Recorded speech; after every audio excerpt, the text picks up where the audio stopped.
สวัสดีสบายดีพี่ๆหน้าทุกคนเนาะบอดำก็เลยสิมาตอบคำถามพี่ๆหน้าที่ว่าคอมเมนต์ถามบอดำเนาะบอดำแต่ว่าบอดำบ่มีเวลาตอบเพราะว่าบอดำเฮ็ดเวียกเนาะก็เลยสิมาอัดคลิปบอกเนาะอัดคลิปตอบเนาะเพราะว่า FC ถามว่าบอดำมาเฮ็ดงานอยู่ไทยจักปีแล้วนี่บอดำมาเฮ็ดงานอยู่ไทยแม่น4 ปีเด้อและ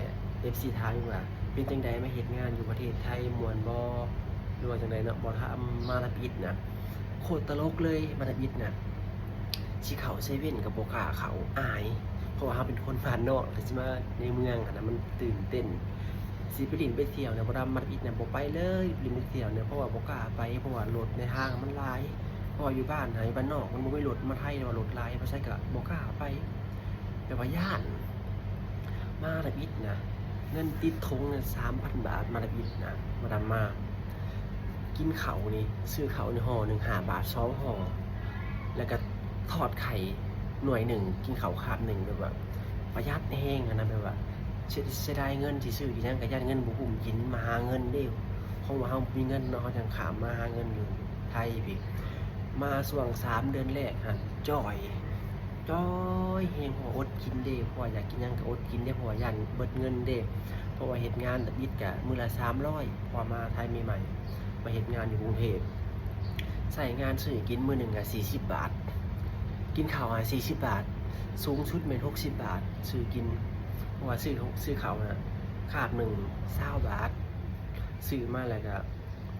มาแบ่งกินนะคงกินนะกินแต่ข้าวแล้วก็คงกินให้หน่อยข้าวหลายๆมาไทยได้อิดนะแล้วก็อยู่มาได้ประมาณ3 ถึง 4 เดือนจึงจะปรับตัวเขาครับสภาพแบบล้อมได้เนาะเพราะว่าเฮาจากคนเขตบ้านนอกเข้ามาอยู่ในเมืองมันก็เลยแบบว่ากดดันน้อยหนึ่งเนาะ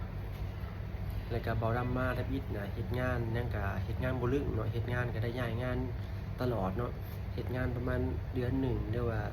บ่ฮอดเดือนก็3-4 อาทิตย์ก็ได้ย้ายงานแต่ว่างานไปบ่ดำสิบ่เว้านะเพราะมันสิยาวมาอยู่ได้ก็ทับอิดก็อยู่บ่อยากได้แหละมาไทยแบบว่าจากเมื่อบ้านเพราะว่าเฮาบ่มีพี่น้องมานะบ่ดำมาคนเดียวมาไทยตอนแรกๆแต่ว่ามาอยู่ได้ประมาณ5 ถึง 6 เดือนก็เริ่มปรับตัวเข้ากับสภาพแวดล้อมได้เนาะก็เลยมีหมู่มีเพื่อนมาไทยช่วงแรกๆในหัวยังบ่ได้คิดจังนะคิดแต่ว่าเงินอย่างเดียวเลย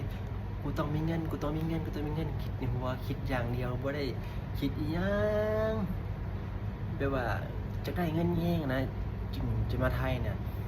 ซื้อน้ำหรือว่าซื้อนมกินนี่20 บาท30 บาทยังบ่กินยังอดนะ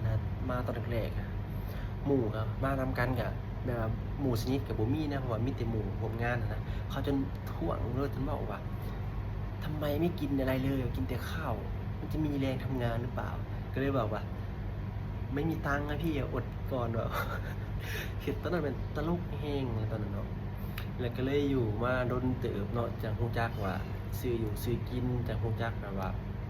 ใส่เงินแหน่น้อยหนึ่งนะเพราะว่าเฮาก็อยู่มาโดนเติบเฮาก็มีเงินเก็บแหน่กับบ่หลายดอกค่ะ6,000 7-8,000เนาะที่เหลือส่งกลับบ้านให้แม่เนาะแบบว่าหมู่ก็ต้นท่วงเนาะแบบคนเฮ็ดงานนำกันว่าทำไมไม่ซื้ออะไรกินเลยวะทำไมกินแต่ข้าวกับอะไรไม่รู้วะมันจะมีแรงทำงานได้ไงวะท่านนี้ก็เลยตอบว่าไม่มีตังค์พี่อย่าเก็บตังค์ไว้ก่อนวะก็เลยอยู่มาได้ประมาณ2 เดือนถึง 3 เดือนอยู่แบบจังซื้อแนวกินแบบว่าบำรุงตัวเองเนี่ยเพราะว่าเฮาก็เลยมีเงินเก็บแล้วเนาะพอมาแรกๆนะเฮาย่านบ่มีเงินแฮงย่านตกงานหรือว่าอย่างหยังหลายๆอย่างเนาะมาอยู่ทบิดนะเฮาก็เลยแบบว่าอดกินแน่นะแต่พอมาอยู่โดนๆเฮาก็ปรับแบบว่าปรับปรุงตัวอยู่กับสภาพแวดล้อมได้ว่ารู้จักบริหารเงินก็เลยใช้ชีวิตแบบว่าดีขึ้นนั่นแหละเนาะจากที่ว่ามาตอนแรกๆแบบว่าที่ชื่อว่าจังไดเนาะถ้าบ่เจอกับตัวเองแม่นบ่ฮู้แล้วว่ามันแบบว่าลึกซึ้งแฮงเลยจะอธิบายแบบใดก็สิประมาณนี้เนาะแล้วบ่ดำสิมาตอบคำถามอีกมื้อหน้าเนาะเพราะว่ามื้อนี้เฮ็ดงานก่อน